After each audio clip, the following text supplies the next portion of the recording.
여러분 반갑습니다. 한가희 목사입니다. 여러분과 온라인을 통해서 말씀을 나누게 되어 굉장히 기쁘게 생각합니다. 저는 지금 대학로에 있는 낙산교회에서 목회하고 있습니다. 지금까지 5년째 접어듭니다. 저희 교회의 한 원로 목사님께서 이런 말씀을 전해준 기억이 있습니다. 설교자의 품격에 대한 비유입니다. 고급 식당에서 손님은 요리 맛을 볼 뿐이지 요리사의 인품 따위는 개의치 않는다. 하지만 교회에서 청중은 설교자의 설교만 듣는 것이 아니다. 청중은 설교자의 인품을 통해 설교에 빠져든다. 설익은 설교가 문제가 아닙니다. 설교자의 삶의 자세와 태도가 문제입니다. 이 메시지를 떠올리면서 저는 교회 신도들이 제 설교뿐만 아니라 제 인품도 함께 보게 될 것이라 생각했습니다. 그리고 두려워지기 시작했습니다.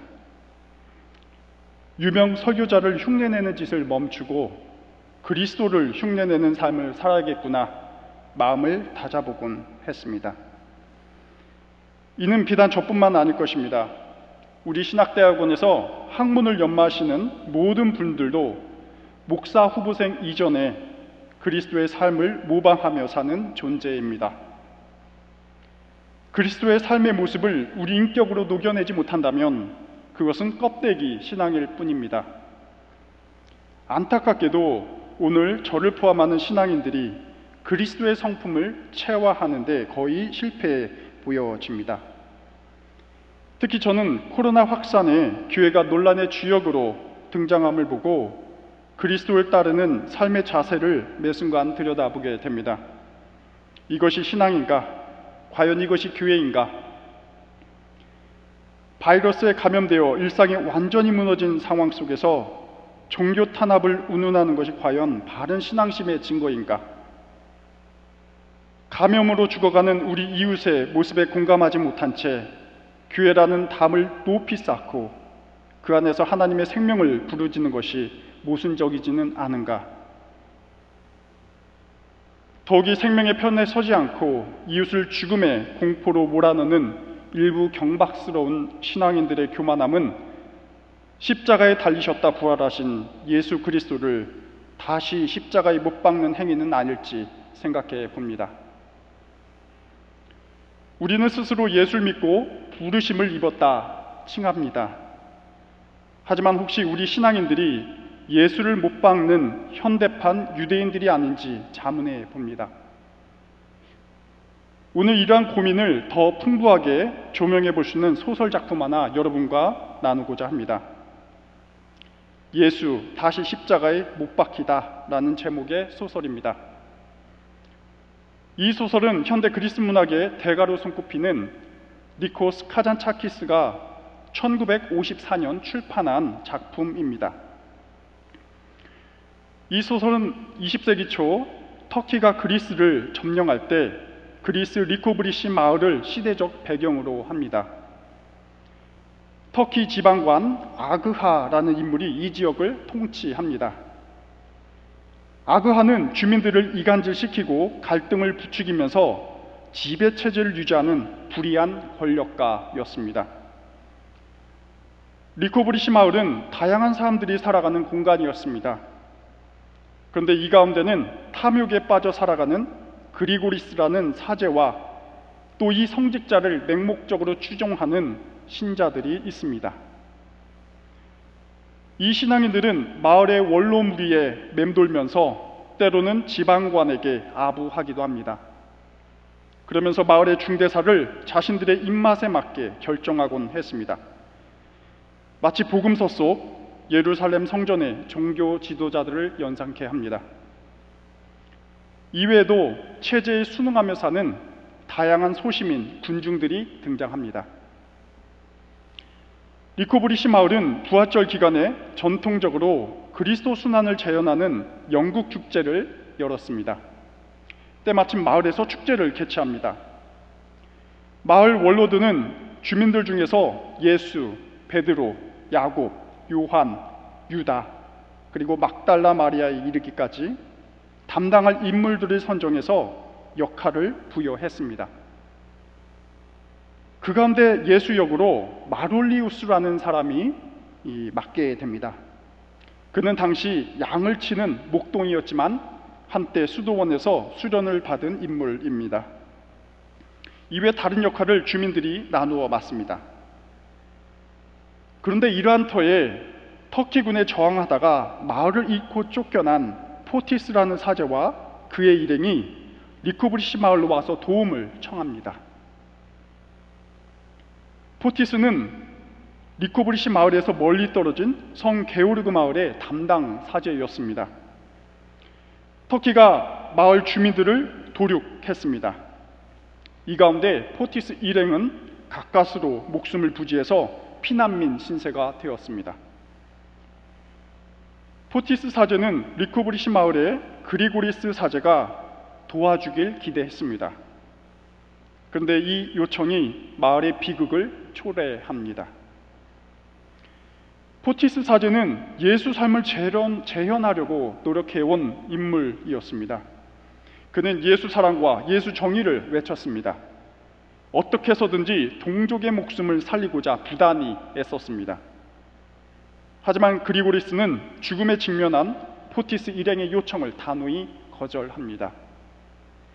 만일 이들을 도와줬다가는 터키 세력으로부터 보복당하거나 원한을 살 수 있었기 때문입니다. 가뜩이나 자신은 터키 지방관에게 잘 보여야 했습니다. 또 나름 마을에서 권력을 향유하며 살아가고 있었기에 굳이 그 피난 온 동족들을 도와줄 이유가 없었습니다. 되려 그리고리스는 이들을 쫓아낼 궁리를 합니다. 이들의 존재 자체로 자신에게 큰 문제의 소지가 될 수 있을 것이라 판단했습니다. 그래서 그리고리스는 피난민들이 콜레라에 걸렸다 모함합니다. 사제는 마을 군중들에게 이렇게 외칩니다. 저들은 콜레라에 걸렸소. 이 생면부지의 사람들이 우리 마을에 재앙을 가지고 왔소. 어떻게 해야 합니까? 여러분의 아이들과 부인 그리고 이 마을 전체를 생각해 보시오. 포티스 사제는 우리가 전염병에 걸린 것이 아니라 굶어 죽어가고 있다고 항변했습니다. 하지만 마을 군중은 아무도 믿지 않았습니다. 그런데 이들을 도운 한 인물이 등장합니다. 그는 그리스도의 순환극에서 예수 역을 담당했던 마롤리우스였습니다. 마롤리우스는 마을의 한 언덕으로 이들을 이동시킵니다. 그리고 안전하게 머무를 수 있는 임시 거처를 마련해 주었습니다. 이 사실을 안 그리고리스와 마을 원로들은 달가워하지 않았습니다. 그리고 결국 이 두 그룹은 대립의 날을 세웁니다. 마롤리우스는 마치 극중 그리스도의 순환을 현실에서 재현이라도 하듯이 예수처럼 기도하고 구두의 시간을 갖습니다. 예수처럼 헐벗고 굶주린 동족의 참담한 현실에 연민을 갖고 진심으로 대해줬습니다. 하지만 복음서에서 예수의 대적자들이 등장하는 것처럼 마을 사람들은 마롤리우스를 죽이려고 합니다. 마을 원로와 사제도 군중들을 선동합니다. 마롤리우스와 포티스 일행을 소련이 보낸 볼셰비키라고 뒤집어 씌우고 척결해야 할 대상으로 낙인 찍습니다. 마을 군중들은 사제가 하나님의 대언자로 믿었기에 그의 말을 추호도 의심치 않습니다. 사제 말이 곧 하나님의 말씀이었습니다. 마을 군중들은 볼셰비키 공산당을 타도하자 구호를 외칩니다. 이때 그리고리스 사제는 터키 지방을 관을 찾아가 이 볼셰비키 세력을 없애지 않으면 터키도 망할 것이라고 모함했습니다. 서슴없이 반민족 행위도 불사합니다. 이제 마을 사람 전체가 마롤리우스를 범죄자로 몰고 처형하기로 결정합니다. 그리고 결국 마롤리우스는 혼자 희생의 길을 걷겠다고 결단합니다. 그는 담담히 교회로 향합니다. 마롤리우스를 죽여라! 이러한 고성과 함께 그는 군중들에 의해서 죽습니다. 오늘 우리는 요한복음 19장 14절에서 16절 말씀을 묵상했습니다. 예수께서 빌라도에게 신문받는 장면입니다. 마롤리우스가 죽임을 처형당하는 소설 속 장면은 복음서 속 예수의 신문 장면과 중첩됩니다. 예수께서 신문을 받고 있었을 때 대제사장과 지도자들 그리고 유대 군중들은 예수를 보고 이렇게 외쳤습니다. 예수를 십자가에 못 박으시오. 골고다 언덕으로 예수를 보내 십자가에 못 박으시오. 유대인들이 예수를 십자가에 내몬 이유는 질서를 깼기 때문입니다. 그 질서는 율법주의, 성직주의, 성정 중심주의가 만들어낸 사랑과 자비와 정의 없음의 부산물입니다. 유대 종교 지도자들의 위선과 로마 제국과의 공모, 그리고 이를 통해 대중을 선동하는 위선까지 그들만의 공고한 질서가 예수에 의해서 여지없이 노출되었습니다. 놀라운 것은 대제사장들의 행동입니다. 이들은 심지어 하나님을 모독하고 반민족적 행위를 하는데 서슴지 않습니다. 15절에서 대제사장들이 빌라도 총독에게 이렇게 한 목소리로 외칩니다. 우리에게는 황제 폐하 밖에는 왕이 없습니다. 여러분, 대제사장이란 자들은 누구입니까? 종교적으로 볼 때 그들은 유대 군중의 신앙을 이끌어가는 최고 지도자였습니다. 하지만 눈이 먼 그들은 여호와를 로마 황제로 대체시킵니다. 우리에게는 황제 폐하 밖에는 왕이 없습니다. 이 짧은 외침 속에는 그들의 관심이 도대체 어디에 있는지 적나라하게 드러내줍니다. 정치적으로 볼 때도 제사장들은 사내들인 공의의 핵심으로 민족 지도자의 위치에 있던 인물들입니다. 하지만 예수에 의해서 그들의 실상이 벗겨지자 예수를 죽이기 위해 유대인들의 주권까지 포기하면서 황제를 숭배하겠다 합니다. 여러분, 유대 지도자뿐만일까요? 유대 군중과 제자들 역시 예수를 십자가에 못 박는 데 일조했습니다. 그들은 메시아를 알지 못했습니다. 제자 집단은 예수께서 왕이 되었을 때 주어질 권력에 몰입하며 다툼을 한 우둔한 집단일 뿐이었습니다. 유대 동족과 이방인들에 대한 고통을 외면했습니다. 품이 있는 하나님 나라를 건설하는 데 나태했습니다. 그리고 총독의 신문 앞에서 진실을 말하지도 못한 채 예수를 부인했습니다. 예수를 십자가에 못 박으시오 라는 군중들의 외침에 목소리를 섞었습니다. 이러한 1세기 예수 십자가전은 20세기 카잔차키스의 소설 속에서도 반영하고 있습니다. 예수를 십자가에 못 박으시오 라는 외침은 마롤리우스를 죽여라 라는 외침과 공명하고 있습니다. 여러분, 마롤리우스의 죽음은 무엇 때문입니까? 그의 죽음은 예수처럼 정의와 사랑을 외친 처절한 대가였습니다.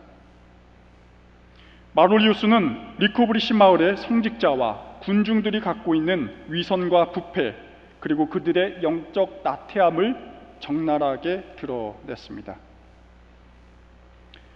예수 시대 대제사장들처럼 그리고리스 사제는 예수를 팔아 권위와 부를 축적했습니다. 터키군의 침략으로 굶주린 동족들의 참담한 현실도 외면했습니다. 이것은 대제사장들이 범한 것처럼 하나님을 모독하는 행위입니다. 여기에 터키 지방관에게 아부하며 동족까지 팔아넘기는 반민족적 불의도 저지릅니다. 또 성직이라는 권위를 기반으로 군중들을 호도하며 마롤리우스와 피난자들을 공산당이라 낙인 찍습니다. 바로 이들의 외침, 마롤리우스를 죽여라 라는 외침은 1세기 유대 군중들의 예수를 십자가에 못 박으시오와 동어 반복입니다. 하지만 놀라운 사실이 하나 더 있습니다. 그것은 바로 1세기 예수 십자가 사건은 일회적인 사건이 아니라는 점입니다. 서글프게도 지금도 예수께서 다시 십자가에 못 박히는 사건이 반복되고 있습니다. 그렇다면 여러분, 현재 누가 예수를 못 받고 있습니까? 코로나 재난을 겪으며 예수를 다시 못 받고 있는 자들이 드러나고 있습니다. 예수를 팔아 자신의 영적 권력뿐만 아니라 정치 권력을 차곡차곡 탐욕의 곳간에 쌓아놓고 있는 자들을 우리는 발견하게 됩니다. 불의한 정치 세력과 야합하고 신자들을 선동하여 하나님 정의와 사랑의 법도를 십자가에 못 박는 자들을 우리는 환히 바라봅니다. 그리고 분노합니다. 그리고 탄식합니다. 하지만 우리는 해결할 의지를 보이지도 못하고 방관자로 서 있습니다. 우리는 그들이 이단적이기 때문에 우리와 다르다며 정통이라는 교리적 도피성에 머물며 자족하고 있습니다. 하지만 우리는 너무나 잘 알고 있습니다. 우리가 사는 이 대재난의 시대, 어떤 가치가 중요하고 우리가 무엇을 행하고 또 어떻게 존재할지 말입니다. 복음서는 이를 생생하게 보여주고 있고 소설은 이를 명확하게 증명하고 있습니다. 여러분, 우리는 바르고 정의로운 선택을 얼마나 거부합니까? 얼마나 많이 불의의 편에 발을 딛고 살아갑니까? 이러한 방광과 영적 나태함 속에서 오늘 우리는 또다시 예수를 십자가에 못 박고 있지는 않습니까? 이렇게 볼 때 십자가 사건은 믿지 않는 사람들에 의해서 반복되는 것이 아니라는 결론에 이르게 됩니다. 십자가 사건은 바로 예수를 믿고 있는 우리 그리스도인들에 의해서 자행되고 있습니다. 앞서 나눈 소설 속 의로운 사제 포티스는 이렇게 탄식합니다.